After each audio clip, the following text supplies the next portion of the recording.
Did you know there was a fucking TV series of this, like a prequel series? No. Just, I think whoever fucking wrote that, that's why people don't like film critics. Yeah. Like,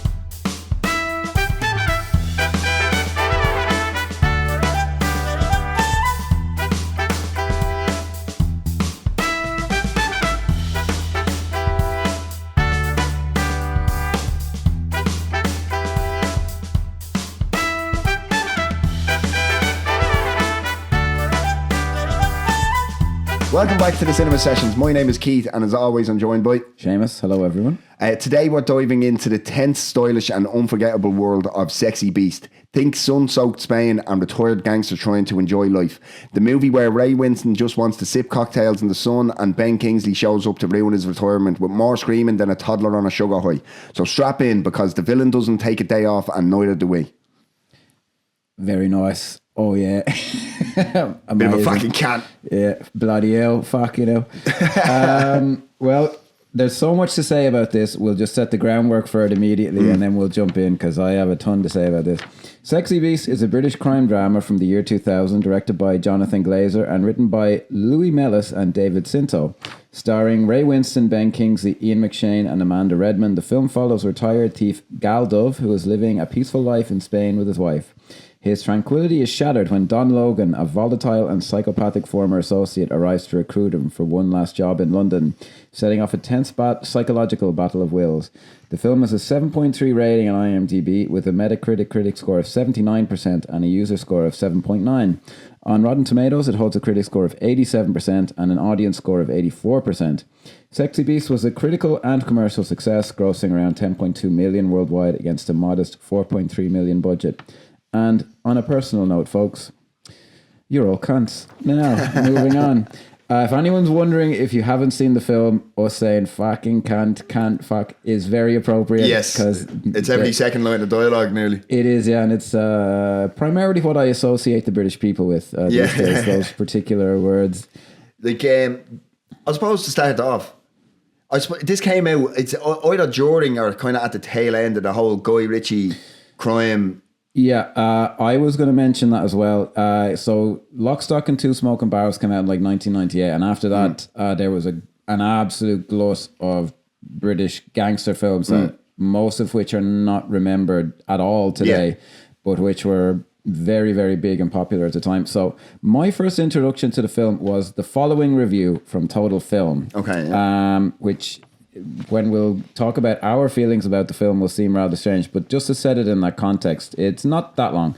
So this is from the film, from the magazine Total Film, contemporary to the film. It's got to the stage where moaning about the glut of UK gangster flicks is like moaning about the weather. No matter how much you whine, those storm clouds are still going to gather and soak you to the skin. Similarly, no matter how much we all rant about the unimaginative, effing and blinding, gun-toting Brit dross that's pissed on our screens, we're still buffeted by mindless Brit gangster flick after mindless Brit gangster flick. Yet, despite its distinctly first-glance generic look, the sunny Spain-based Sexy Beast at least seems to offer a glimmer of light, given the presence of Virgin feature helmer Jonathan Glazer, him behind the Guinness Surfer ad. But despite several neat visual tricks, camera attached to rolling boulders, Fight Club-style frame juddering, it all represents yet another wet weekend for anybody looking to escape the Brit gangster deluge. The main problem is Ben Kingsley, whose performance is so central to the film that it lives or dies by it, and his input doesn't merely shotgun blast Sexy Beast through the head, as chop its limbs off, dump it in the nearest acid bath and spit on its remains. It's clear that Kingsley is trying to be a wiry, Begbie-style menace, yet he doesn't elicit fear so much as intense irritation, yapping his dialogue like a wound-up terrier. This spiteful little man is supposed to be capable of putting the fear of God into burly Ray Winstone, but it requires making a leap of faith which neither the script nor Kingsley's stuttering histrionics serve. The dialogue is insultingly bad, layering brain-numbing repetition over the requisite barrelload of facts and cants written in that style.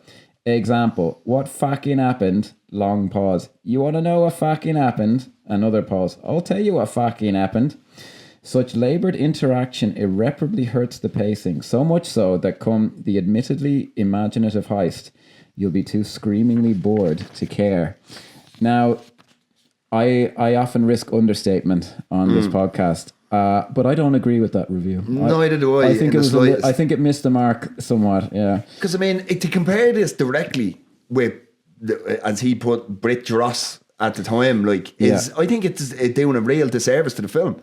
Because I mean, I've always thought of this because, like I was saying, it came at a time of Snatch and Lock, Stock, and God knows how many. And then there was another, like, just people will not remember these, but like The Last Yellow, it was an accident. Going off big time. So films that are not remembered because today you remember this, you remember Snatch, you remember Lock, Stock, and then later on, a few years after, you have Layer Cake and things like that. Yeah, that kind of live in the memory. But I do understand someone being frustrated with just the sheer amount of pox that was coming out at the time. Yeah, just trying to cash in. If any of the films I reference are not real Brit geezer films, I apologize, but they're just titles that came to my mind. Yeah, but to compare this, like, we'll use what people know, like with Snatch and say Lock, Stock. To compare this directly with them is a complete disservice, because this is almost, because obviously there's a heist in it, and but the first hour of this film is more like a psychological nightmare than it is anything to do with like the crime genre. Do you know what I mean? Yeah, what I can, it's even in the context of what I imagine that reviewer was going through, which was, I have to fucking go see 5 of these a week or whatever. So that was ringing in my ears, and then I saw it. However, I've never seen this film not in widescreen, and it came out at a time when VHS was out there. So I think I saw it in like Film 4 or something like that. And that first time I watched it, I was like, "Jeez, this is fucking brilliant!" And it is unlike any other. Like the thing where they say like the repetitious dialogue. I'm like, okay, they use bad language in it, but it's a poetry, and it's written like, in this. because I mean, even the ones that that the reviewer points out, like, you want to know what happened? I'll tell you what happened.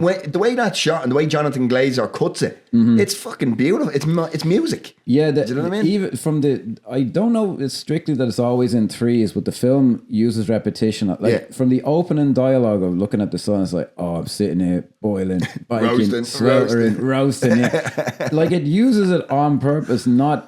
It's like a sauna furnace. I fucking really know this film off by heart. Oh man, it's brilliant. Yeah, and it's such a, I suppose it's iconic because I mean it's on the cover of everything. It's on the poster. That opening shot of up above. Yeah. Oh, it's there's fucking brilliant. Me and a friend of mine, and he looks like a bleeding Yeah. Sunjoy tomato or something like that. Yeah. Well, what's amazing about it is, and you don't notice it until, I didn't notice it until I saw the director reference it. He says, Ray Winstone completely, through his physicality, shrinks himself down. So Don Logan, when he shows up, who is a much smaller man, still seems like he'd fucking, annihilate him. And it's just great acting. Like, but see, the thing is, like, it's the reviewer also says about how can you believe Ben Kingsley can actually strike fear. Don Logan is one of the scariest villains I have ever witnessed. Well, just the way they introduce him, like with that music, it's like and I was trying to think, like, because it's very hard, like, to compare villains from different films. But I was kind of looking at different. I had to go into different styles of film to try and connect the dots. But like, you look at, say, Hans Gruber in Die Hard, who's essentially like very similar to Ben Kingsley in terms of stature compared to who the British actors. Do you know what I mean? Yeah. And Hans Gruber plays into the more philosophical intelligence that he has. Sophisticated villain, yeah. But Ben Kingsley plays this so unhinged that you're like, you don't have to be the big strong one if you're willing to just cut someone's throats for nothing, like, for looking at you weird, like. Yeah, and a lot of it is played off of people's reactions to him, like how he just completely drains all the energy out of a room. And for it is the film is and it's palpable. Just it's the point that you brought up there, the way he drains everything. Like, as soon as he arrives, even in the car ride, as he's driving, you're like, oh, hang on, like. I know, yeah. Oh, he's fucking great. But the film. See, the problem, I think a lot of people, if they have a problem with the film, is he is so next level, like all-time great stuff. The brilliance of the rest of the film does kind of get subsumed a bit. But me and my friend, there's a friend of mine, Derek, who I hope is watching. Me and him, like, still to this day, if I call him up, I'm just like, hello, Derek. What are you doing? Watching telly. Oh, what are you watching? We just fucking, all the fucking time we quote this thing. Yeah. We were so in love with the idea of retiring off to Spain. Oh, yeah. That's exactly how I see That's how I want to be, like, in 20 years. I don't want to be waiting until I'm in my dotage, like, do you know what I mean? Oh, fuck no. No, the way they set it up, like, you do just go, oh, that just looks fucking brilliant. And like, even the way Ray Winstone delivers all that dialogue at the start, like, furnace, I'm roasting, boiling. It's just like, oh, yeah. It's tremendous. So cool. Fantastic, yeah. And it's just, and again, Jonathan Glazer is, some of the imagery and some of the blocking and some of the camera movement and work in this is fucking brilliant. To think that this was his first feature. Yeah, very brilliant guy, yeah. Because I know he had like a music video background and he did a lot of adverts and stuff, but to be able to have such a distinctive style in your first feature is something to behold. Like. No way. Even the first time I saw it now, and this would have been, I was still in secondary school, like, but even then, every shot is just so well thought out, so well framed, introduces like all the right information. It's stylish, but never inappropriately. Like even like I mean, I know we're kind of jumping around a bit, but we'll get into it proper. But like when Don Logan first arrives and he comes out and goes, "What's that?" and he goes, "It's a swimming pool." And he goes, "No, it's more of a bath, isn't it?" But that shot there, the way it's close to the wall, and we see Ben Kingsley and Ray Winstone walks into frame. That's just beautifully framed. Like, no, he's apparently Ray Winstone. I saw a thing where he introduced the film at like a BFI screen, and he said, "Oh, Steven Spielberg told me it was one of the most accomplished films he'd ever seen." Which is I take that to my fucking grave. What I find interesting as well is Ray Winstone is more of a geezer in real life than he is in this film. He's such a fucking geezer. But like he said, like Ray Winstone, I mean.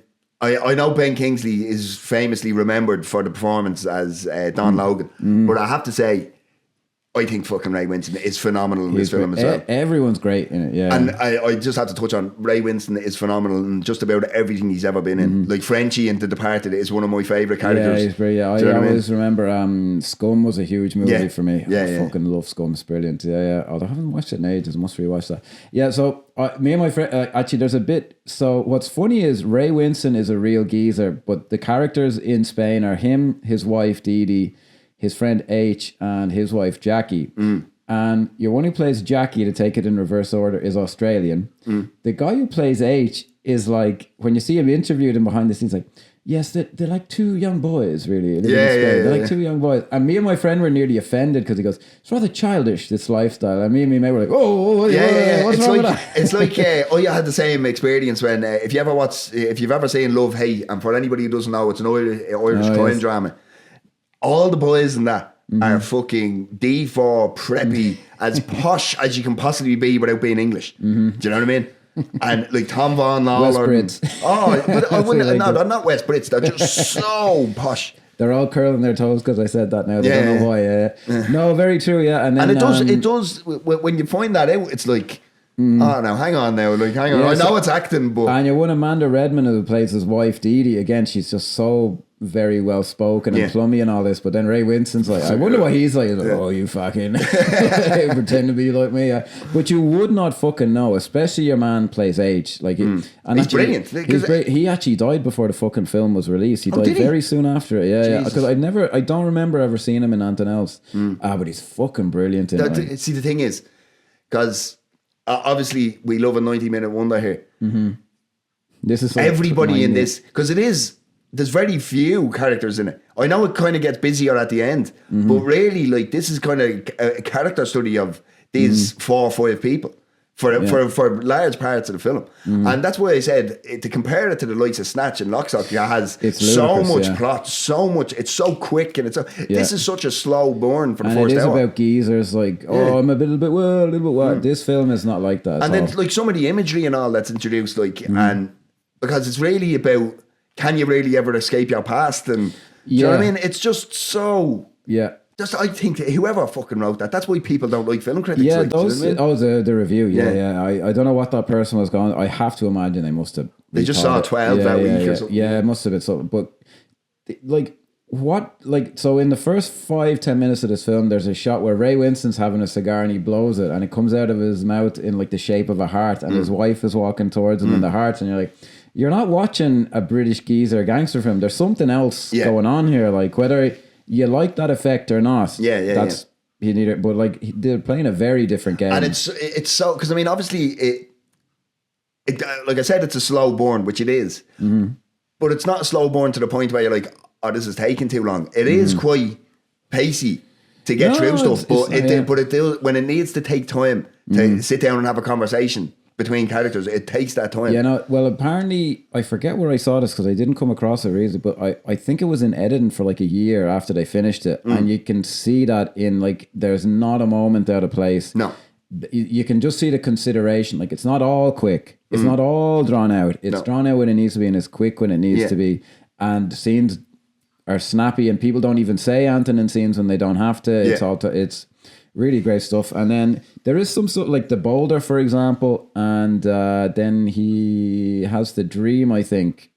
And this is like the foreshadowing of Don Logan. Yeah, I never begrudge Gal 1 second his new wonderful life in Spain. Like, seems like a great guy. See, because it's well done. It's because it's not explicitly told to you what he's been up to be able to afford that life, which I think is good, because if you know he's a safe cracker and he might bust some heads and stuff, that it makes you have to then concede to following the anti-hero, but whereas he's painted as he's just a regular working class man. If I'm not wrong, I think in the behind the scenes they say is something like the difference between a thief and a criminal. Yeah, and he's a thief, not a criminal. And you look, it's a movie, you just kind of, and he's a likable guy. You're on his side. Yeah, no, he loves his wife and he wants nothing to fucking do with his whole life, and fair play. We'll go into later some of the details of like some of the background that I don't know that I caught even the first time I saw it, but that's... Like just, and I do want to say, one thing that the British crime writers tend to be really good at is dialogue. And it's very good here, because even when H is just standing there going, you never get that fixed. That won't be fixed by Saturday. And it's just nothing to do with the plot or anything. Like, it's just... H is a great... Like, some of the like the wacky things he says, like the monkeys and the haircuts and all that shit he's talking. Oh, you happy with the plain water? You can get it in different colours. And it's just like this guy's making shit up just to get a rise out of you. Like, and but we obviously were introduced to, is it Felipe, or is Felipe the guy who owns the truck? I can't remember. The young kid, I can't remember his name. A local Spanish kid who helps Gal around the house. Always is shirtless and wearing like tiny shorts, which is slightly odd. And I love the way Ray Winstone talks to him. Like, sure, that kid wouldn't have a fucking clue what you're on about. I was like, is your mate, you're one with the truck, give him a call. I'm like, sure he wouldn't fucking understand unless he only learned English through Ray Winstone, like, because he'd be like, oh, what the fuck. So I mean, obviously we're introduced to everybody, but we can move swiftly along, and they all go out to dinner. Yes. And H and Jackie arrive, and there's clearly a bad thing. There's something happening. Yeah. Like, now I have to place it so I saw it. I think I saw it on TV that time and I loved it. And I think there was like a few months at least before I saw it again. And I watched it, me and a group of people from college. And I don't want to go into too many specifics, but there was someone in our life at the time who had a similar effect. Like everyone in that room. And I think the person was actually there. I want to say, jeez, how time goes by. Who had the same effect on us that Don Logan has on them. And when I tell you, it was like such the ultimate time to watch it. It was like seeing our lives reflected, because they show up and it's obvious something's gone bad. But then he goes, well, go on, tell him. And she goes, we got a call from London. Oh, I'll just tell him no. It was Don Logan. And then everybody is just like... It cuts to the shot of everyone. It's like, oh. And I love, because the way Ray Winstone is sitting, he's holding onto the table, it just held him no. Yeah. And his hands just slide down, and it's well done. Like. No, I'm so glad you mentioned how good he is in it. There's a shot, and it's quite a long close up on him. And it's a because I'm going to have a calamari. Yeah. The way he speaks, it is kind of hard to wait. So he essentially goes, he was obviously someone who, he's like, I'm moving to fucking Spain. I did 9 years inside. It's hard to hear what he says, but the way he's shifting in his seat, and he's like, I've always dreamed of this. Where you got it in one inside. And the way he shifts around in his seat, like this guy who is so fucking, how can this be happening to me? This is unfair. Unfair. And even as he goes, fuck it, I'm having a calamari again, because again you talk about the trees. He says it three times, like, and he waves over at the and like it's like, obviously H and Jackie have not decided what they're eating, but his mind is just like, but it's not even that. It's because even the way he moves his hand, he's no longer the cool geezer. He's now he's fucked. Like, I was wrong actually, because I know the dream scene comes after this. Just this, and I thought that was brilliant. That's a dream scene, because again, like I said about, like, can you really escape your past and things like that. This is Like it's in images. Like it's this devilish figure. And it's genuinely surreal. Yeah. Like, what the fuck? Yeah, and you don't, I didn't immediately go, oh, he's dreaming or anything like it. I thought that's just him in his head at the dinner table because he is eating dinner in the same suit. Yeah, it's hard to say because at the very end there's a dreamlike sequence, but it's obviously not him asleep. But then another important scene is he wakes up and his wife is out at the pool and he goes there and it's the love story between them is played so sincerely. And it's so sweet because you can tell that it's not a gangster with his maul. It's a genuine, just two human beings who fall in love with each other. A guy who loves his wife, and it's difficult to portray something like that without it just being horribly sentimental and like, oh, would you fuck off? Like, that's why I find movies about people falling in love tend to be better than people who are actually already in love, because that the movie tends to be like, oh, look at that, they love each other, isn't that great? And you're like, oh, piss off. Like, but when it's the story of falling in love, that's there's a funny, do you know Lee Evans, stand-up comedian? Yeah. There's a very funny thing about like the difference between like falling for your partner and 5 years in, and it's like you'll see her in the morning and she'll have a bit of toothpaste on her lip, and a few months into the relationship, you're like, oh, it's so cute. Oh. And then 5 years, it's like, get that fucking toothpaste off your face now, you stupid. Yeah, it's rough. It's rough. There's been a few films where they're like trying to show like this couple who are, oh, look at this wonderful functional couple. I think the way I describe it, it's sincere. Yes, absolutely. Do you know what I mean? Yeah, it's completely sincere, and that can only come from fantastic direction, great writing, and brilliant performances. Yeah, because in these kind of British crime films, it lumping them all together as the fella did, the women in it, they're there's very few of them in it, and they're usually just if there's any at all. Yeah, and they're very and they're very. It'd be unusual for them to be adding to the plot. Whereas the film without the women doesn't work the way it's supposed to. Yeah, funny enough, you mentioned, although the big bad for this one, hit the mic stand, haven't done that in a while. Lock, Stock and apparently there was a huge subplot with like the main guy having a girlfriend, and they just cut it out, and then that's the film we were left with. They apparently reshot quite a bit of that film. It is still very good, actually, Lock, Stock. But then, so it's very successfully set up like who this Don Logan person is. Look at the effect he's had on these people. Yeah. Then we get to meet him, and it is a man walking through an airport. Yes, you are under no illusion that this is a very serious man. Like Ben Kingsley, like his eyes in this is what sell it for me, because he delivers his dialogue fantastic. Do you know what I mean? I love it, but it's every time you look at him, he's like. Yeah. What? And it genuinely makes you think, what is going on in your head? And it's alluded to, like, you never know what the cunt is going to say, like. Yeah, well, that's the genius of it is, so it's funny when you mentioned Alan Rickman, so, like, there's a bit of tension in the performance there, which is he's this genteel guy doing bad things. And with Ben Kingsley, they said, I think it was Kingsley himself said, I saw him as a Tomahawk missile. But the tension in this comes from, and this I don't think is something I picked up the first few times I saw it, is I didn't realize he's there because he's in love with your one Jackie, and everything else is, and I don't think even it's such a fucking powerhouse of a film and a performance.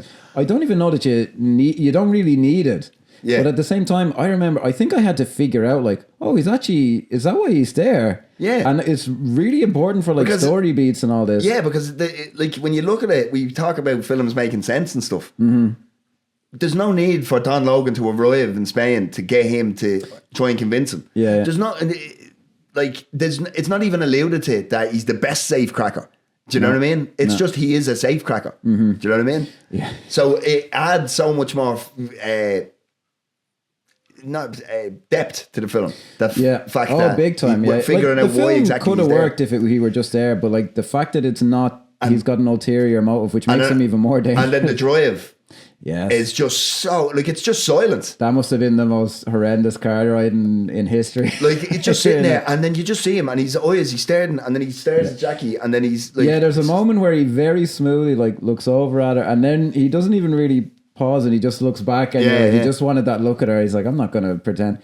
But what I find he is a man without any trace of, like, empathy. Like, he has no idea. Like, even the way he speaks to people, he's like, I was all right. So like, well, you asked me a question, I'm going to answer it, right? And then they sit down then, and this really fucking brilliant part where because H is giving it, how's Malachi, you know? Malachi's Malachi, and he's fine. You should fucking ask him. You should ask him. I do. We did skip out. My friend will kill me if I don't say, because it's building. That music is great. I think it's by that band Uncle, isn't it?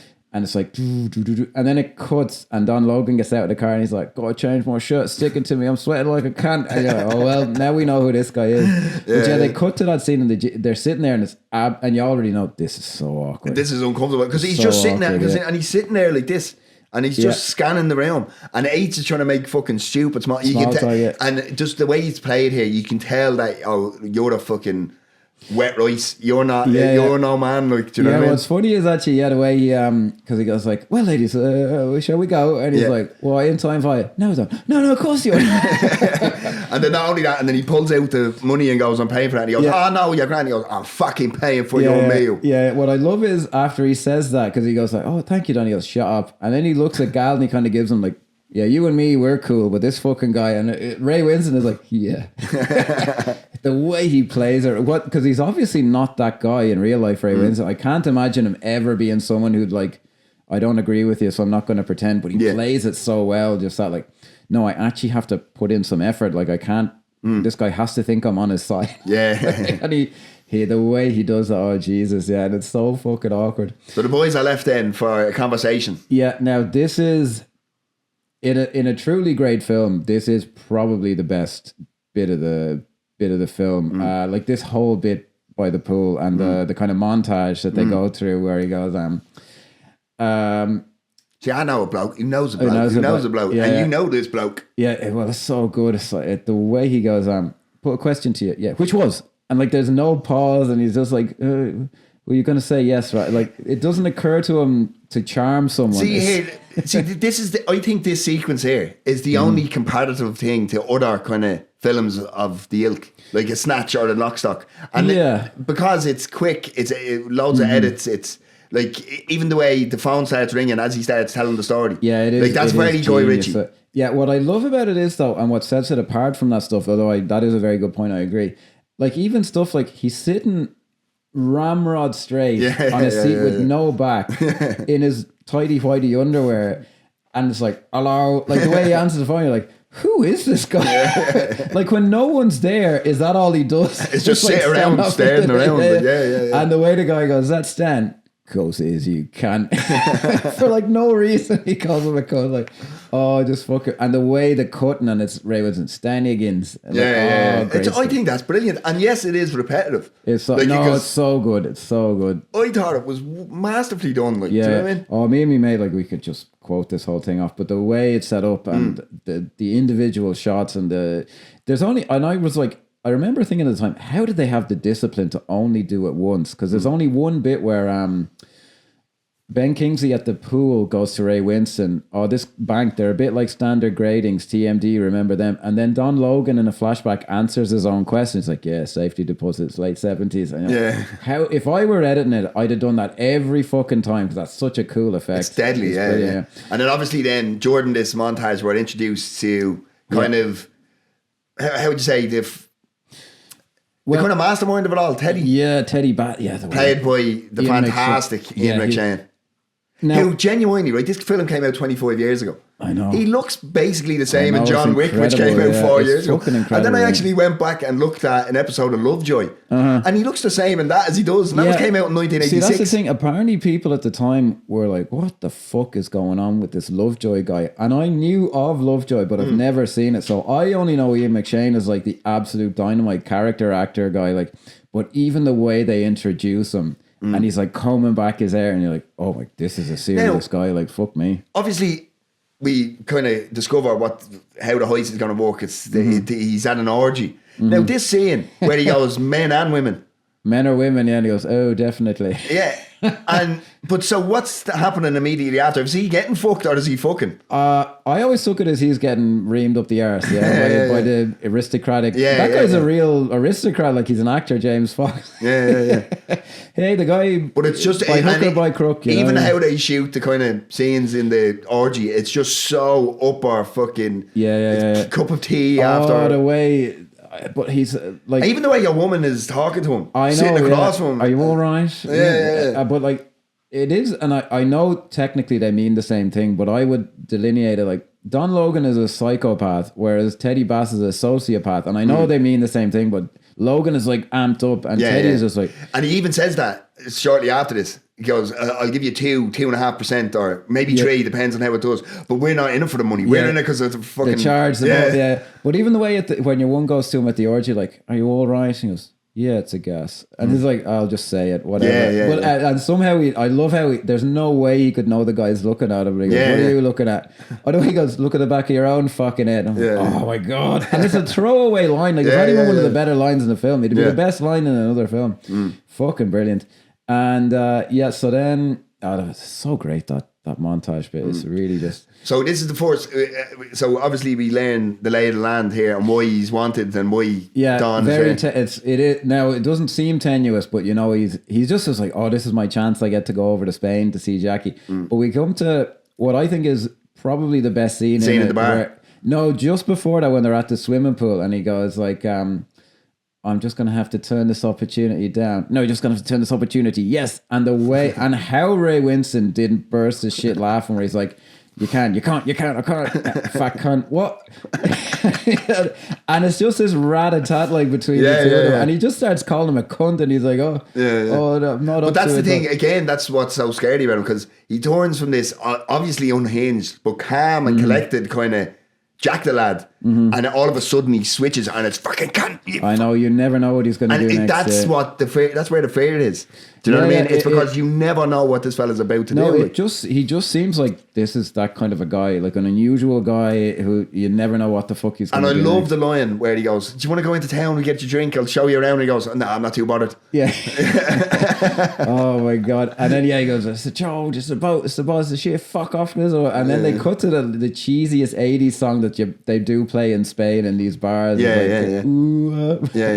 it's it's just, you say it's quite a simple shot, but it's just the way it tracks through the crowd, and then Don Logan is facing us and Gal is facing away from us. And you're stuck at this bar with someone who you have no interest in. And this is where he really, fuck Jackie. This is really where he gets into it. No, well, and again, the way Ray Winstone plays it, where he goes like, I've missed my plane, I'm staying. And there's a moment where Ray Winston's like, oh, yeah, of course. But he puts in the effort. Like, that's what makes it a great performance is he's like, no, when you speak, you better really sound like you're enthused for this. But he kind of can't help that moment. And then obviously he out of nowhere. Fuck Jackie. What? Really? 3 years ago, yeah. And he goes, she tried to stick her finger up my bum. What do you think of a woman who tries to do that? The look Ray Winstone gives him when he says it is like, what the fuck is wrong with you? This is 25 years ago. I mean, it's all the rage now, but I don't know what it was like then. Like, I almost hit the roof, you can imagine. But what I love is... I got the feeling though, he let her do it, like, do you know what I mean? Oh yeah. There's a ton of stuff going on there where he goes like, look out, don't say nothing, keep this to yourself. But I quite liked it. Hey, did you? But then he goes like, I wish you all right. And he's like, it's just really, he's like, what was that, Don? You heard? No, I didn't. Yeah. I'm not repeating it. Like that's what's fast. That's where the tension is, because he's like, he does not know, and I know we're overthinking what it's. Although I don't think we are overthinking it, but I can see the way you enjoy the film. Yeah. That is where he does not know how to handle those emotions. He is like, what the fuck is this? I actually really like this one, but she's a dirty cow and a fucking this, and I can't have her, and she's married. Some may say toxic masculinity. I don't know if that applies to a chap like Don Logan. No, psychosis maybe. Yeah. So then we have. And again, you wonder like where, because it seems so of a piece with the character. Which like, has he seen this on TV? Because they cut to the scene by the sea in front of the car. And he goes, yeah, how far is the sea? Yeah. And then they cut and he goes like, talk to me, gal. I'm here for you. I'm a good listener. You're like, what? He's obviously just seen that. He's read that in a magazine or something. He's read it somewhere. He's heard it somewhere. And he's like, what can I shop? Cunt, you louse. Like, just like that. And then he snaps and then he's fucking assaults him. Like, do you know what I mean? Like, Oh, was it? I think you're king of the castle, cock of the woke. This following scene then, Like, I suppose it's not even one scene. It's kind of a sequence because he's in and out of the bathroom. Like, yeah, and they go. Well, there's that, and then I for whatever reason, the first time I saw it, I was really drawn to the line because they're at the beach, and then he drives them back, and he's still like Stops just at the goat. staring at him. Yeah, and he goes, "What's that? It's a goat. They're a nuisance." I was like, what's it looking at me for? I just always thought that was great. And I will say this will be one of my crackpot theories, but the film is so funny, yet there's only like one moment in it that I think, and that maybe the goat moments, maybe it's two, where you actually feel like, okay, they're playing the comedy here. And I kind of equate it with The Big Lebowski for that, which is an incredibly funny film. But there's never a moment in The Big Lebowski, there is one, but you never feel them playing the joke. You're just like, I'm just watching these people as they behave. Whereas, and in this film, it's kind of the same. That moment with the goat, maybe, and then the bit where he leaves, where there's like a cut to him, the back of his head in the taxi. Those are the only two bits that I'm like, okay, they knew for a fact, all right, cut it like that for a joke. Whereas the rest of it's just watching this fucking lunatic wreak havoc. Like, and that's what I mean. It's amazing how, or to argue against why anybody should compare it to British crime dramas of the era. Like, there's less guns, more dread in this. It's done, all the kind of tension and chaos is done through dialogue and through performance. It's not quick, sharp cuts and like all the other ones are. Do you know what I mean? So it isn't people blagging their way into things. Like, oh, I got caught up in a life. Like the whirlwind that's created by the arrival of Don Logan is palpable. But let's call a spade a spade. Nothing is happening. They're sitting around talking. Nothing is happening. But it's just like, whoa, what's going on? Like, so powerfully done. Like. So then we're from that into the next morning. And I don't know how they did it, or maybe it's just me kind of mapping myself onto the film. It did have that feel of like, because Don's up and awake and the people whose house it is are asleep. Ray Winstone. There's some feeling of like you're in someone's house and you're not quite, but he's like just going around. Yeah, because he's shaving and he's talking to himself, which did make me go, oh, but he's clearly a schizophrenic or something, because he's having proper Gollum conversations with himself. He's asking a question and he's answering it differently than he's having a piss without putting his hand on his dick, and he's pissing on the floor for no reason. But there is that funny moment where he goes in and he peeks in the door. I know, and then it's like, are you awake? And it's like, are you awake? But I never got that vibe. I was like, he's checking if he's awake, if he can have a conversation. Like, you know what I mean? Wonder with him, Well, that's what I mean when I say when you watch. I just got a feeling that bit where he looks in the room, I'm like, I wonder if in the editing they said, if we put that in the middle of the shaving scene, that'd be really good. Because it just strikes me as like, I don't know how you'd make that decision writing the script or whatever. Because he comes back and he's more erratic than he was in the first, because he's pissed off that cunt is still asleep. Yeah. And while he's talking, he says like, he shouldn't have said that back in the bar about Jackie. Oh, gal, he's all right. Oh, that cunt said that, did he? And you're like, what the fuck? But you can see it building up of like someone who's like, he's just in a panic now. But what he's panicking about is, I revealed a weakness there. What the fuck? Like, I gotta go. And what's he doing? He goes in and bursts in and kicks him. Now, this next bit, I think it's really well played as well, because if you look at a lot, we were speaking off camera about the Crays, and they were always respectful of women. That was a real bet into them by their mother. Do you know what I mean? And I do think it's a nice moment, because he is just a fucking lunatic, Don. Yeah. But when Gal's wife, when Dee says, get out, and he just leaves. I'll be downstairs. Now, this next bit, I think, was recut a bit, because there's no deleted scenes as far as I know, but in the behind the scenes. So what happens is he's talking to him, and he's just like, now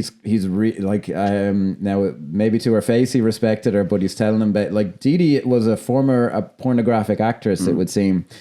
And how it's played in the final film is and there's a great bit actually where he's saying all that, and he's like, oh, when I think of all the birds you could have had, and Ray Winstone very quietly goes, I love it with all my heart. And he just looks destroyed, like he's just like, oh, what the fuck.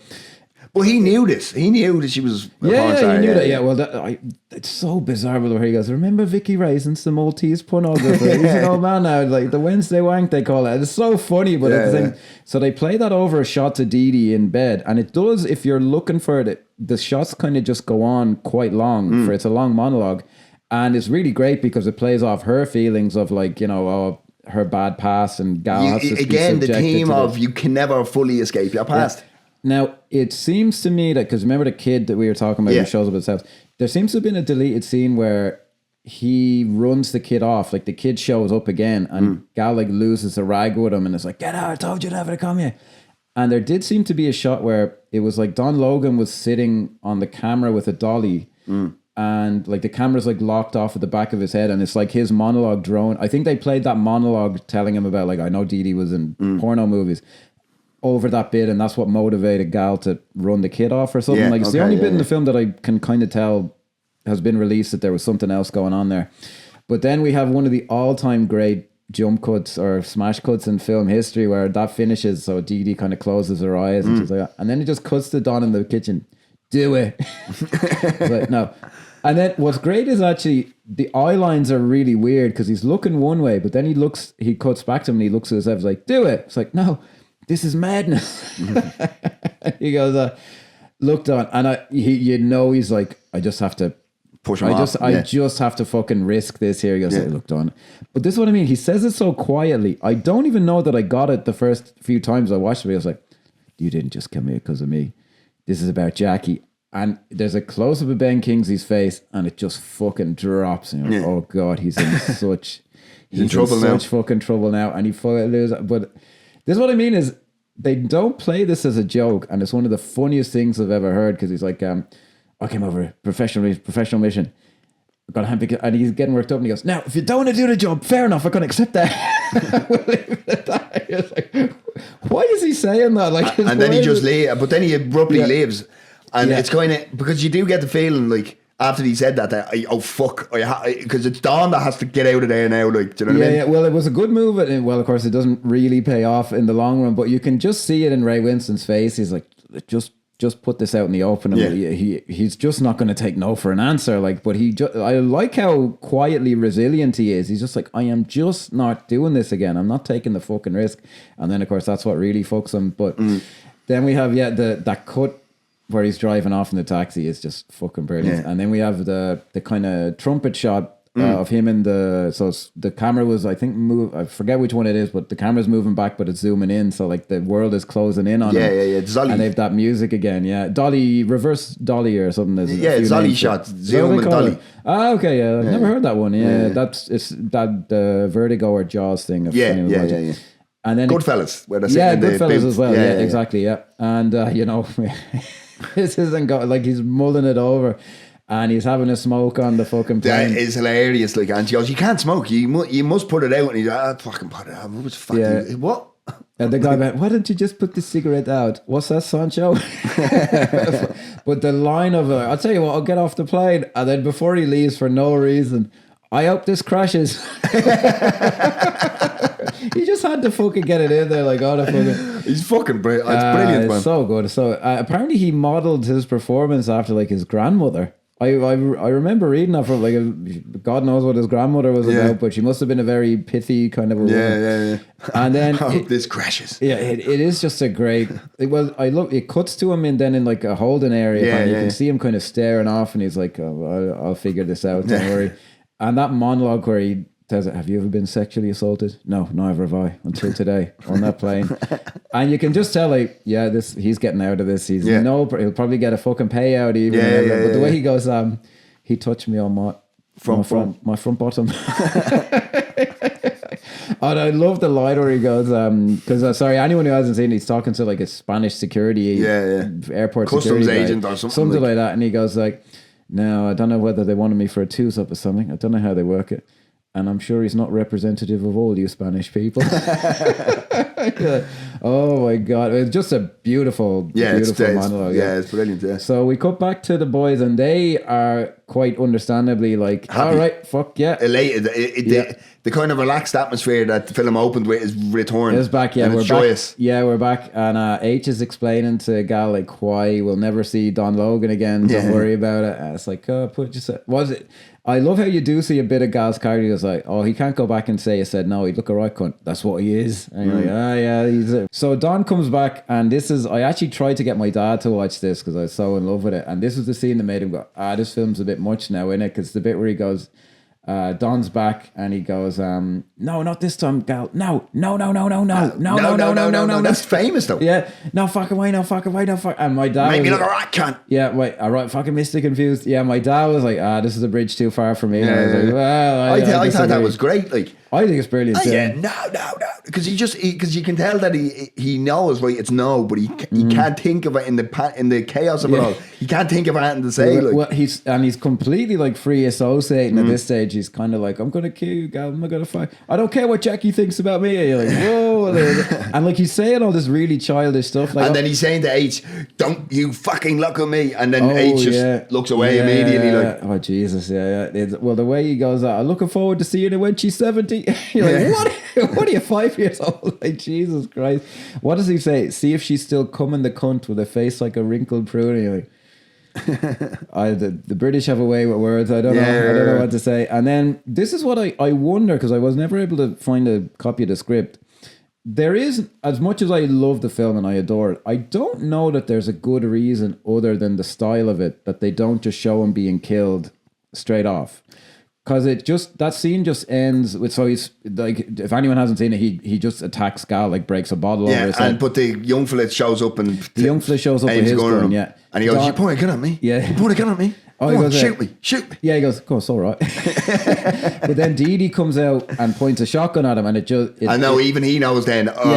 But it just cuts, and what I love is they cut from Spain, and what does it cut to in England? But like the biggest fucking rain. Yeah. Because that's one thing that's beautifully done. Because the fucking Spanish, it's like, I know what they do now. Like the Netflix thing is just to have everything yellow in Mexico and have everything blue in Poland. Like, but. It's not done here to that effect. It's just beautiful vistas and the colour palette. And then they cut back. And then it cuts to the dreariness of London. Yeah, they even have a thing. I thought that worked brilliantly. I thought it was better not to see him there then. Oh, I know. Yeah, that was well. Like, I like the style of it, but I don't know that you can make a case for like I don't know, anything beyond just, well, it'd just kind of give the game away. It'd just be too linear if they just show him getting killed, because it's good for the mystery of like what happened. It works, and it does, because it does pop up a couple of times. Yeah, the way they do it now is very good. Like the way they cut back to it, and it's kind of elliptical, and you're like, and then so it's just here. He's having a meal, isn't it? Oh no, he sits down, he's at the meeting. Yeah, well, they kind of go through, so he's there, and again, just the contrast between Spain and England, because even at the monologue at the start where he's like, people say, don't you miss it? What, England? Nah, fucking place, every cunt with a long face. And the way they just cut to the worst, like the worst of British weather, which we're very familiar with here in Ireland as well. Yeah, so I think... they kind of go over. Yeah, they kind of go over like the monologue. There's some nice editing where they go back to Don saying, "You're in the Grove now, lie round here." Someone will call you, put you up, probably Mike. And there's a great, like, really long take where he's walking into where the criminals are going. And he's like, and they take him to meet Ian McShane, who plays it so chillingly. Like, he's just like, "What did he say?" Oh. And the other guy, Stan Higgins, is like, "Well, what happened?" He goes like, "Oh, he rang me from Heathrow." No, I know he got on the plane because he rang me from Heathrow. And this is how into it me and my mate were. Like, every time I call him up and I quote Sexy Beast. I'm from Heathrow. And then I ran out of ideas one time, so I was like, "Hello, Derek, just calling you from Heathrow." Let you know I landed all right, because I had to go to the one that never happened, you know. And the way Teddy plays it, he's just like, Ian McShane, he's just like dead-eyed, and he's like, "I don't believe it," but it doesn't really change, Anton. What do I care? Like, he doesn't care, but it's like, I'll have to do something about this. Oh, fucking, he's so good. And then, that's where they do kind of that frame juddering. It was funny that hearing it like compared to Fight Club, and now it's so far removed from that time. But he's walking away and the camera's like, and you can see he plays it so plausibly. Like, what? It seems strange, actually, yeah. And you're like, if I were them, I'd just think this guy's acting normally. But then they just have that moment where he's walking away and he's like, "Oh, fuck. Oh, Jesus." And then, that's the breakfast scene or something where Ian McShane shows up. And then it's obviously the devilish figure. The devilish figure appears. That's right, yeah. And it's just, again, it's that imagery of, you can't escape your past. You are in this. And not only that, you've now caused yourself some real issue. Do you know what I mean? Yeah. There's no getting away from it. It's here. And the thing that I loved about it was, because in the kind of nightmarish scene from previous, where he's coming up on the donkey, he's never right in front of him. He's always across the table and he's aiming a gun. But here, he's standing, like, your past has just caught up with you. It's this is it. Like, yeah, and because it has that big soundscape, and then it just cuts, and it's like, tell me again about this phone call. Yeah. And he is.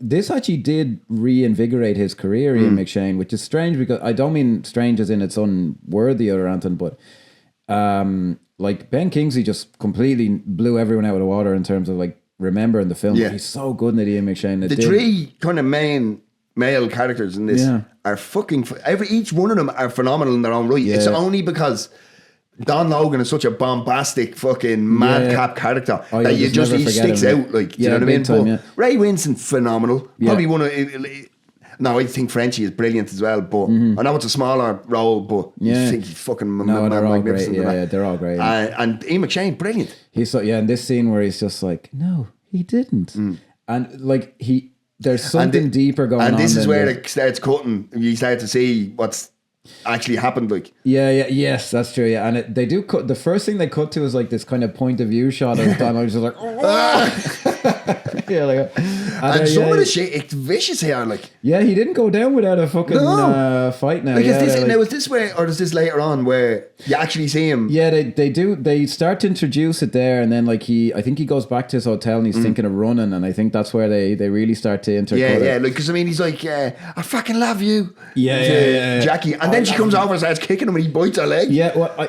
the film is stylized as it is. Like, that scene does have this feel of like this thing that happened that we'll never talk about, and it's like this guy showed up at our house and like something unspeakable happened, but like, what are you gonna do with the fuck? Like, what the fuck else?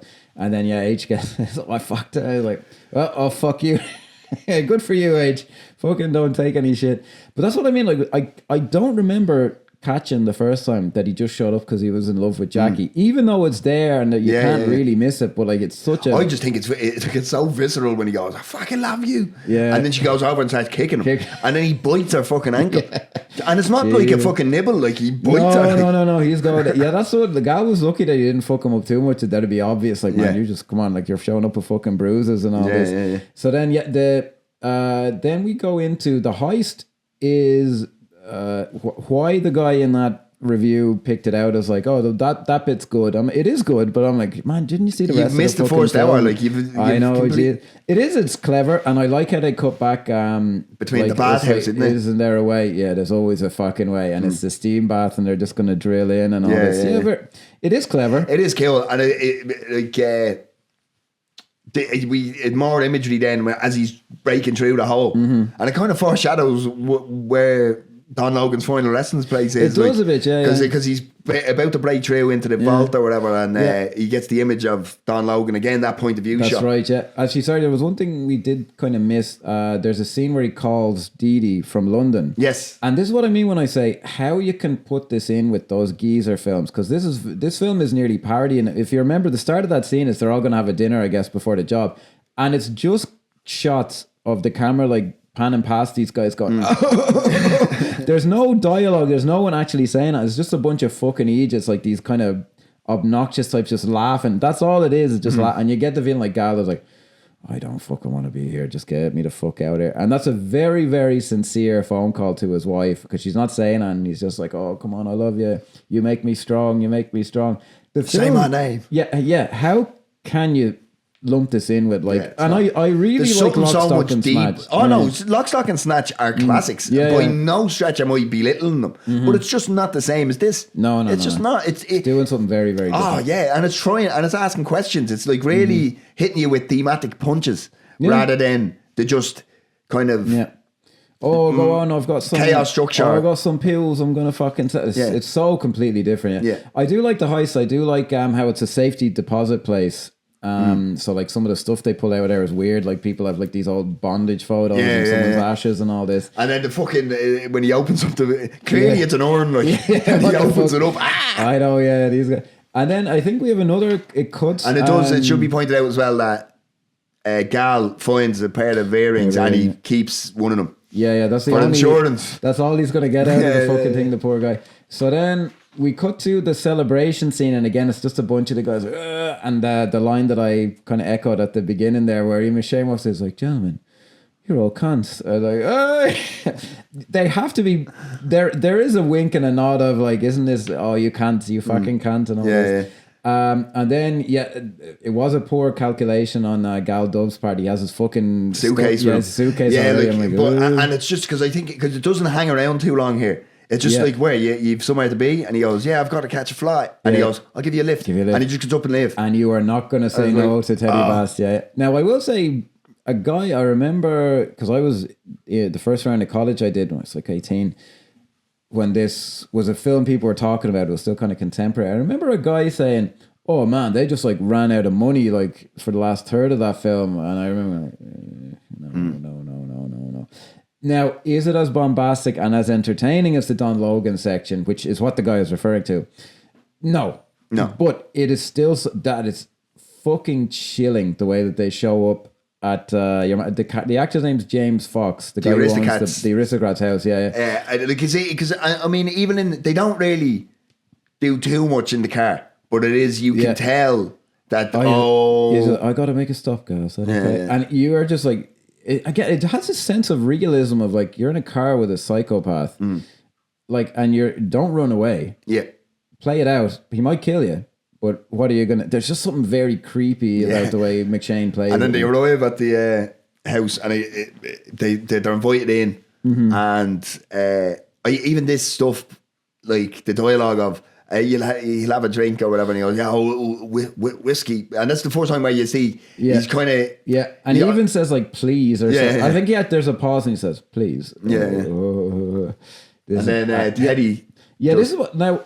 Having said that, to kind of try and address the guy's point, like the scene does not have like its typical dramatic structure. Like he just executes the guy like. Kind of not out of nowhere, but just seemingly random. It is completely out of nowhere. That's what makes it creepy. Like, because genuinely, like watching this, I was assuming that he had some sort of info on what happened. So that's why he's there. Right. I wasn't expecting just bang. No, it's very, very straightforward. He is just, and like I don't agree with the guy, but like what the scene is doing is just playing it as I see it, kind of realistically. Like, well, this guy would have an idea it was me, so I have to go take him out, and he's just so cold. He does it, and then I love he points the gun at him. Like, what happened, guy? And he's like, and he just says, "I'm not into this anymore, Ted." And he says, like, please. He just basically says, he doesn't say it, but he says, "Please, just don't do it." And I love McShane's line. He goes, "If I gave a fuck about Don, if I gave one fuck," because he is just like, if that's all you did. Whatever.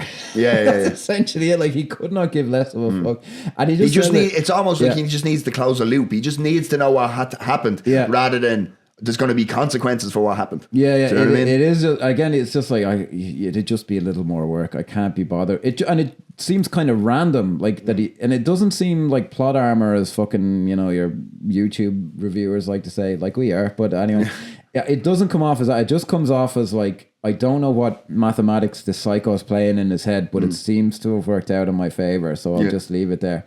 Then he drops him off. Really, I love how he drives a black Porsche. I always thought that was very nice. But it's very funny. He goes, "How much did Don promise you?" And he goes, "I don't know." He wasn't very clear. He goes, "I'll give you a tenner." Yeah. And when I first saw that, I thought like tenner's some London slang for like 10 grand or something. No. And he hands him a 20 and goes, "I have no. Have you got any change?" And it takes Ray Winston ages to get his wallet out, which is again, it's just a great bit. It adds to that awkwardness. Yeah, he doesn't want to move too much as well, like because that'd be kind of threatening. So he gives it to him, and then how long he was waiting at that bus stop, I don't know. But then we cut back, and fair play to Gal. It's all worked out, and everything is back to normal. Everything's back and it to really normal. brings you. It's all like, I mean, it's not the hero's journey, but you know what I mean when they return with the elixir. They close it. It's just nice, and it's not like they ended that and it's put a nice little shiny bow on it and all. It's just a natural ending to that film. Yeah. Perfect, yeah. And the way Didi goes like, "Can I make you a sandwich?" And he goes, that'd be lovely. Good for you, Gal. And then this is fucking brilliant because obviously. We don't have to hark on too much about it. It's just a lovely scene. They're all back to normal. Everybody's enjoying life, and then he's having a conversation with Don Logan, who has been buried under the pill. Yeah, I was like, I told you to do the job. Yeah, well, you were right, technically speaking, but you're dead. So shut up. And it goes down, and what the fuck this means, I've no idea, but it's great. Like the rabbit thing from his dream is kicking open the coffin. Yeah, and he's just sitting there. He's in a coffin, and he just looks. film ends and you're like, what the fuck? Like, because you know me, I love the fucking imagery and the fucking the kind of what's the word? Semiotics. Semiotics, yeah. Like, Roland Barthes, that's who I was thinking of. He's the father of it. But I do not know. And I haven't done too much digging because I kind of like the fact that it's ambiguous in my head. I know, yeah. It is just kind of weird and odd. Like, and it's fucking, because it's the first time really that we see that thing like up close face. And it's like, holy shit, that is horrific. Like, it's kind of like the thing out of Donnie Darko, but a more realistic version. Jesus, I never put two and two together. I think Jonathan Glazer, he did like big music videos, and I, for some reason, associate him with Aphex Twin, but he didn't do those. That was another guy. But yeah, it's just the way. Well, maybe they just wanted Don Logan back in. I don't know. There's definitely something going on because the two guys who did this, they did Gangster Number One, which I saw in the fucking cinema. I remember that was actually one that it wouldn't be unfair to lump in with the British gangster ones, even though it is quite good. That was Paul Bettany's first big role, I think. They did another one called 44-inch Chest, which I really like. It's very good. I like this more, but I haven't seen it. I've seen it once, but if I remember correctly, his wife is cheating on him, and they get the pill boy and they're torturing him. They're deciding what to do with him. Like, and Ian McShane and everything in it, like John Hurt. Yeah, actually, Ian McShane might, as amazing as he is in this, he might be better in 44-inch Chest. That's a very, very good film. Do you know what? I'll actually sit down and watch that now. Yeah, who was it? Ray Winston, the guy who plays he was in Game of Thrones, Baratheon, not Stannis Baratheon, I can't remember. John Hurt. Christ, I'm fucking blanking on his name. The guy who played the mobster in Batman Begins. I can't believe he's fucking really famous. On his name. But is anyone who hasn't seen Carmine Falcone or something he played? Yeah. I can't remember. He's a fucking. I know exactly who you're talking about. And Joanne Wally Kilmer is like the wife, and there's some great monologues in that. Like, where's old man fucking Peanut? Oh, I'm here. That's where he is. You can't. Like, oh, nice. That's a great film. Yeah. And they don't seem to have done much since. They did. They get credited on. Did you know there was a fucking TV series of this, like a prequel series? No. The guy who I would call him up and be like, "No, you can't." He sent me like a link to the trailer. It's been out. I've reviewed it. Technically, we should have watched it for this if we wanted to be in depth. I will never, ever, ever watch that because I love this film so much, and I will not fucking ruin it. With all due respect to the people who put in effort to make it, I don't want to see that. Yeah, it's like they made a prequel series to Snatch or something as well, or maybe it was Lock, Stock. Oh, they did. Rupert Grint was in it. Yeah, they did. That was Snatch, I think. Yeah. It was that actually. Oh, it is not just a series with the name; it's a fucking prequel. It's a prequel. No, as far as I know, yeah. Or maybe it's a rehash. It's the film spread over 8 episodes or something. Yeah, like didn't they do that as well with? I didn't watch it. Gentleman, like there was a TV. Oh yeah, there's a TV series. That's meant to be good though. Yeah. Because it's not to say the other ones are bad. I don't know if it's a key. See, I don't know. I watched The Gentleman. I thought it was very good, but I didn't watch the series. I didn't. I saw the because people I work with were like, "Oh, The Gentleman, the movie is great," and I could not. And I love Hugh Grant. I couldn't get past the bit where he was kind of doing a Don Logan. He was like, "Oh, yeah, I'm going to tell you a story, but it's going to be like 70s on film with jump cuts," and I was like, "I'm all right." But I maybe as a little subgenre to talk about here is the movies that kind of tried to rip off the Don Logan character. Yeah. There are a few. Yeah. The ones that come to mind are there's a Jude Law film, which fuck me, I'm blanking on the fucking name again. It's you're under pressure doing this, folks. Dom Hemingway, that's the name of it. And I do like Jude Law. I think he's a very good actor. The film is a fucking train wreck because you are just like, oh, he's just trying to do Don Logan, and it's kind of these long poetic monologues, and he's a geezer. It's not very good. The one that came closest, and I wouldn't even say that they were really trying to do the same thing, but that Tom Hardy film, Bronson, did you ever see that? Oh, yeah. I would put that up at like the way he plays that character. And that film's very surreal, kind of in line with this. How Nicholas Winding Refn, who isn't a native English speaker, did it.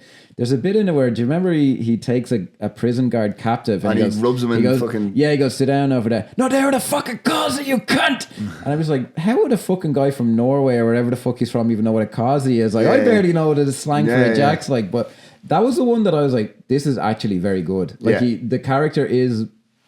Obviously, he's inspired by a real life guy, but I was like, as someone who's in a world where Don Logan by Ben Kingsley exists, this is pretty good. Yeah. But there's been a few where you're like, just leave it be Ben Kingsley. Yeah, exactly. Yeah. Because I mean, it's like everything else. We spoke about Taken a few weeks ago, and it's just it's the deluge of copycats that came after that dilute how good Taken is, because people just go, it's one of them. It's one of, It's like how again that this was. It was funny actually when I read that. Now like they're going for a Begbie style menace. Now Begbie is a character that still lives, I think, in the public consciousness, but I think Don Logan is even bigger. Even though Trainspotting was by far, it was a cultural phenomenon. Yeah. Like, and Begbie and Robert Carlyle still stand up. I think Don Logan lives a little larger. Now, it could just be me I'm talking about, but the fact that it was like, that's sub Begbie. Yeah. And now I don't know that Begbie is someone people think about as much, which I don't want to knock that at all because he was so good. He's brilliant. He's fucking great. Yeah. So they did make a sequel to that, which I haven't seen. Yeah, neither have I. I might check it out. I don't know, but I don't know. It's not high on my list of things to get through. It's one of those things where I was like, oh yeah, they did a sequel. Mention that, because I was like, as opposed to being, oh yeah, remember that? No. Non-submersible units. Okay, I think is there anyone performance jumps out at you? I think we'll do 3, 2, 1 and do and go for it. 3, 2, 1. Don Logan. What else is there to say? Like in terms of like why the film is remembered. And like what you come out of it thinking of, it's 100%. He's the most quotable kind of fucking. And look, I may as well just say that. What a range! He played Gandhi a few years before, and now he played this ultimate psychopath. An amazing actor, real technical. Yeah, and let's not forget the closest thing to Don Logan he's played since, in terms of his accent and everything, is actually fucking Iron Man 3. Where he plays, what's it? The Mandarin. The Mandarin, yeah. And when you find out that he's just an alcoholic English guy, you can imagine, like Don Logan's gone cracked. Yeah, do you know what I mean? Because the accent and all is so similar. Like, he does. He plays him as a bit of a wide boy. Yeah. And that actually he was having a good time in that. I actually did enjoy him in that. Yeah. Great. He was great in. He's great in. Loved it. Shutter Island. I thought he was great in Shutter Island as well. Very good. He's just one of those guys I'd love to ever direct. Just like, do this. Oh, he did it and it was great. Amazing. Let's just move on. Can you imagine? Apparently Ray Winstone, I saw a few interviews, he said, we were all there like waiting for him to arrive because he was delayed and we were like, how is this going to work? How is fucking Gandhi going to fucking pull this off? And then he fucking did. Yeah. Ray Winstone. Fantastic. Amazing. And Ian McShane as well. Ian McShane, the love story between him and Dee Dee, we didn't really touch on it enough, but there's only a few scenes, but it's very, very successful. She's very good. Amanda Redmond, like her a lot.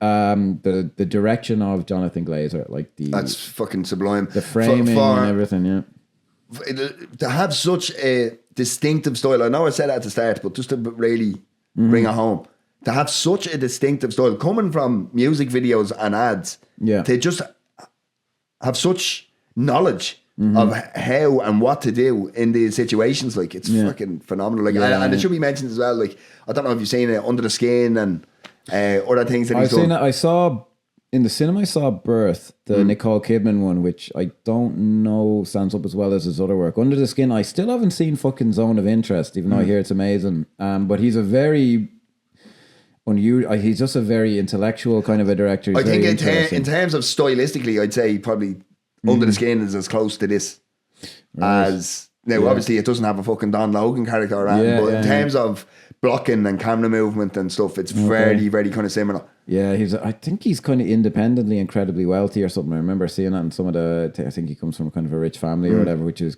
he probably is doing TV commercials and music videos all the time, but yeah, very, very brilliant guy. He got one of those DVD sets. Do you remember those? They released like Spike Jones, the music videos. Okay. I think Jonathan Glazer got one of them, so he did do some big kind of Chris Cunningham, that's the fucking Aphex Twin guy. Yeah.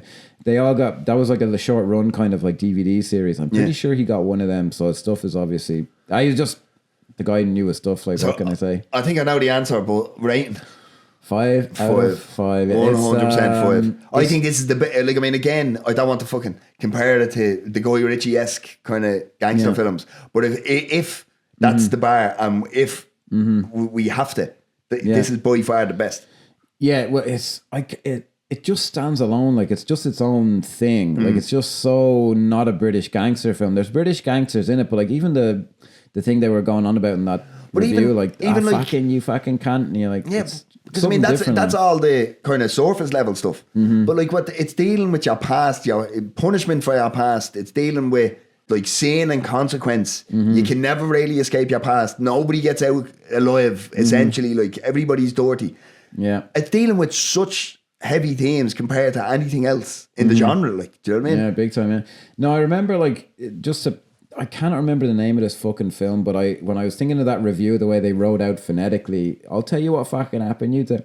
There was another British gangster film around the time. It was made by one of a pair of brothers who made two films like simultaneously. I can't remember, but Rhys Ifans was in it, and Nick Moran, the main guy from Lock, Stock, and John Hurt was in it. And it's kind of Tarantino knockoff as well as being a Brit thing where there's a heist and it doesn't pay off and all this. And I remember they did the same thing where like it's a bank heist and where's the manager of the bank, and they wrote in the thing like, oh, it has the usual Cockney kind of, oh, don't give a fuck about the manager, where's the fucking money? And I'm like, if you can't see that this film is on a whole other fucking plane of existence and like just doing something unconnected to that, I don't know what to tell you, but maybe I don't know the guy's life. Maybe he'd watched 50 in a week. Yeah, maybe he had a bad day, like, or a bad week. Yeah, because he only gave it 2 out of 5, which is that's fucking ridiculous. Yeah, very. Like, I mean, even if you're not gonna go full 5, like, it's definitely not a 2. Yeah, no, God, no. But look, it's horses for courses and contemporary mores and all this. Yeah. On that bombshell. Well, what did you give it a 5? I gave it a 5. Yeah, gave it a 5. Very good. On that particular bombshell, you can't. Fuck you! You can't. You fucking can't. No! You make it like a rat can. I fucking missed the confused. Oh, Jesus. So, on that bombshell, folks. Like and subscribe. Yeah. Follow us on TikTok, Instagram, Facebook. Instagram specifically, because nobody seems to follow us there. Yeah, it's a bit lonely on the gram, guys. Come on now. On IG or whatever the kids call it. I don't. Who the fuck knows? Until the next time, though, guys. See you later. Take care. Bye-bye.